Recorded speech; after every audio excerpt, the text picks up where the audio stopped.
So, yeah, it is official now. Aliyah Boston is out for tomorrow or for today's game. And, yeah, I gotta be real. Me Fever are unserious. Me Fever are unserious. And again, Aliyah Boston is the only competent center on this roster. She's the only competent center, and she showed up to the season injured. And she is so injured that again, she can't play 2 days in a row. And she can't even be on a restriction tonight because it's home. You can't even say travel. You can't put her on a 25 minutes restriction tonight and see how she goes tomorrow. She simply put can't play back-to-backs. Caitlin might not be able to play tomorrow either. But at least the Indiana Fever made sure that, you know the way they said, they were like, oh, we need to prepare for Caitlin Clark to be injured. So they signed 75 point guards. They signed 75 point guards here. And even when they cut, I think Grace Van Sluten's going to be a player. But even when they cut Walker Kimbrough to sign Van Sluten, they still don't have a center.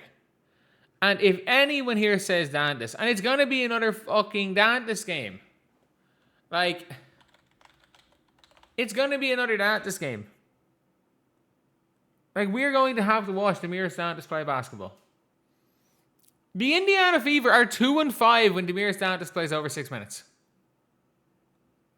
I don't think people realize that. They are 2-5 when she plays more than 6 minutes. It is not good. And today, Damiris Dantas is going to play more than 6 minutes. Everyone talking about getting ready to stay ready and everything. If the Fever let go of Justine Passat and they signed a competent center, it'd be one thing. Fuck it. If the Fever just went out and signed Kayla Alexander, I wouldn't be that annoyed. I don't even think Kayla Alexander is good. But she's way better than Dantas. She kept our fam on the bench this year, who they're playing against today, and they can't deal with. Dominique Malonga is in a bit of a slump. It's going to happen. She's going to have good games. She's going to have bad games. She's 20 years old. She was 19 years old till a couple of weeks ago. She basically is... She's still a kid. She's the age of a college freshman. She's going to be young. She's young. It is what it is. She's going to have good games. She's going to have bad games. Malonga is the age of a college sophomore. I was the age of a college freshman. Sorry. Either way, it is now a situation where the Indiana Fever have Mo Billings, who sucks. KK, who again... I don't know how I feel about KK Thompson because some days she does. There are certain plays where you're like, KK's unbelievably good, and then you watch KK play sometimes and you're like, she's not a WNBA player. And MHA hasn't played in 3 games, and Damiris Dantas hasn't played in 3 games. Neither is Grace Van Sluten. Are we going to see the Van Dantas lineup? Caitlin's going to be on with the Van Dantas lineup, isn't she? Again, I think if you subbed in Grace Van Sluten for Mo Billings and Grace Van Sluten was on with Aliyah, I think she'd be fine. The problem is that she was on the freaking Van Dantas lineup where Grace Van Sluten and Damiris Dantas, she's fucked. She's absolutely fucked. Talk about being left for dead when you were on the floor with Damiris Dantas as a power forward in your second real game for a competitive team. Let's be real. Let's be very real. I'm not judging a player by that.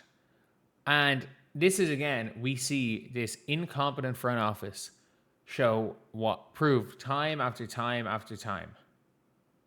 And they are incompetent. They are pretty much incompetent. Why did they think that Damiris Dantas was good enough for to be a center? I wonder how is Kayla Alexander doing? Because she was available. She was a starter for Valencia over Awafam. 1.5 points, 2.5 rebounds, fuck it. Yeah, she's not going to be doing She's not doing much. And there aren't that many good centers. But I'm sorry. There has to be better centers than Demir Sanders. There has to be. There has to be better than Dantas. There just has to be. And now we're at the stage where Demir Sanders might have to fucking play. She might have to play. We might see Grace VanSlooten on the floor with Dantas. Again, if you want to put Grace... This is not the day to put Grace VanSlooten on the floor. This is the day to play MHA, Mo Billings, and KK 80% of the time. If you play those three players on the floor 80% of possession, 80% of the time, I think you're okay. But otherwise, like, man, I don't know. I really don't know how the Indiana Fever are going to deal with their bigs. Like, Steph Dolson would be fucking big on the Fever. Like, she would be. Like, Jordan Horston, she's injured, isn't she? Am I right in saying Horston's injured? I haven't watched them play in a while. But, like, again, they're going to have to deal with the Flaugier going downhill. If we let Katie... No, Horston's back. But if we let Katie Lou give us the business, I think I might just give up on this team. But, like, Awa and Malonga combined for 30. Like, one of them. One of Awa or Malonga. Just one of them needs to hoop. I don't care. One of them. Like, Flaugier Johnson is going to...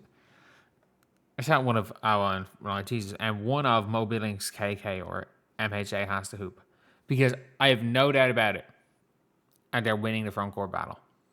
The problem is that in the current form Caitlin Clark's in, I'm scared Flaugier is just going to... I'm scared Natisha Hyden is going to look like the best guard on court. Or Flaugier. I am scared the best guard on the floor is going to look like a Seattle player. I'm just so scared for this game. I am so scared. Caitlin does not have a pick and roll partner because no one sets screens. Nobody rolls. And at this point in time, Caitlin's not hitting shots in ISO. I'm really, really, really confused here about what is going on. So, yeah, that is pretty much it. Let me know what you guys think in the comment section below. Thank you guys for watching. Hopefully this is not an absolute massacre today. And I cannot believe that I'm worried about the Indiana Fever beating a 5-win Seattle Storm team, but here I am.